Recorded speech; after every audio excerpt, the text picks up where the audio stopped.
बोलिए गोविंद भगवान की जय, सनातन धर्म की जय। मेरे प्रिय सज्जनों, एक बार हिरण्याक्ष और हिरण्यकश्यप दोनों ही दैत्यों ने इस भूमंडल पर बड़ा आतंक मचा दिया। सभी देवता, सभी संत, सभी महान पुरुष बहुत ही आतंकित हो गए, भयभीत हो गए।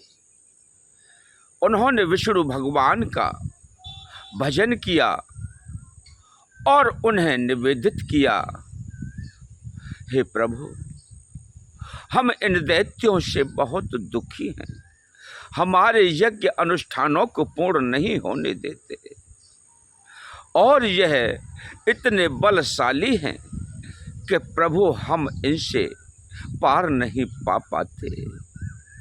हे दया निधान, हे करुणा निधान, आप हमारी रक्षा कीजिए, रक्षा कीजिए, रक्षा कीजिए।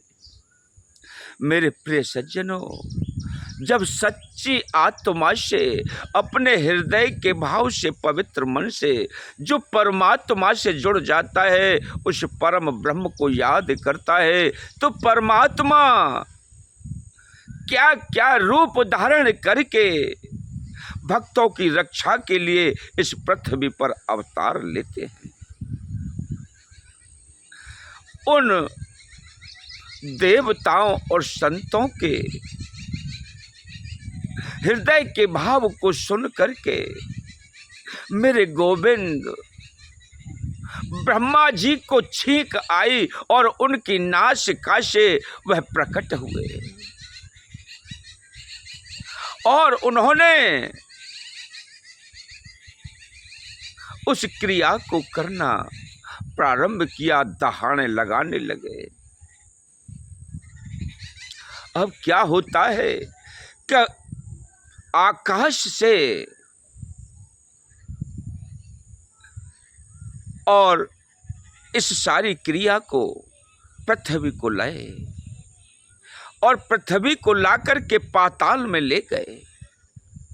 पाताल में ले जाकर के उसे समुद्र के तल में छुपा दिया। अब मेरे प्रिय सज्जनों, इस प्रकार हिरण्याक्ष ने पृथ्वी का हरण किया, जिससे कि देवता और संत, विद्वान जन, भक्तजन सभी परेशान हो जाएं, क्योंकि यज्ञ करने से, भक्ति करने से बल मिलता है, शक्ति आती है। इसलिए इस क्रिया को हटाने के लिए उन्होंने यह प्रयास किया। अब तो उधर से दोनों भाई आपस में जय घोष करते हुए इधर मारते हैं, उधर मारते हैं, इधर मारते हैं, उधर मारते हैं, दौड़ते चले आते हैं और किसी को भी नहीं देखते। मेरे प्रिय सज्जनों, उसी समय नारद जी का वहां प्रादुर्भाव हुआ, आगमन हुआ। तो नारद जी को पकड़ लिया, ए इधर आ, लेकर के इस बीड़ा को बजाए डुलता है, आ चल हमसे युद्ध कर। मेरे प्रिय सज्जनों, ब्रह्मा पुत्र नारद क्या युद्ध करने के लिए? वो देव ऋषि, उन्होंने कहा, भैया मैं आपके बराबर बलशाली नहीं हूं। अरे सुना नहीं हमने क्या कहा? हमारा बल है, हमसे युद्ध करो। भैया मैं लड़ना भिड़ना तो जानता नहीं, लेकिन हाँ, आपको अगर लड़ने वाले की आवश्यकता है तो मैं लड़ाना भिड़ाना खूब अच्छी तरह से जानता हूं। अच्छा बता, हाँ, ऐसा कौन बलशाली है, हम भी तो देखते हैं उसको, दो हाथ हो जाए। नारद जी ने कहा कि अभी अभी पाताल की ओर आप जाइए और आपको कोई न कोई लड़ने भिड़ने वाला मिल ही जाएगा। जैसे ही हिरण्याक्ष उधर गया तो प्रभु पृथ्वी को लेकर के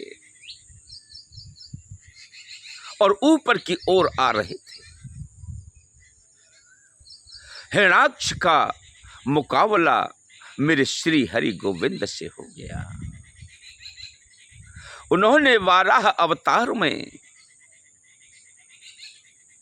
हिरण्याक्ष को देखते ही देखते मार डाला। जब इस बात का पता चला हिरण्यकश्यप को, तो उसने ठान लिया कि मैं अपने भाई के दुश्मन को मृत्यु के घाट उतार करके रहूंगा, कभी इन्हें बख्शीश नहीं दूंगा, इन्हें बख्शूंगा ही नहीं। जो हरि की चर्चा करेगा पृथ्वी पर, यज्ञ अनुष्ठान करेगा, वो हमारा दुश्मन होगा।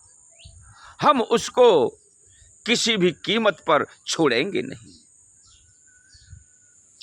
मेरे प्रिय सज्जनों, इस प्रकार हिरण्याक्ष का वध हुआ और हिरण्यकश्यपु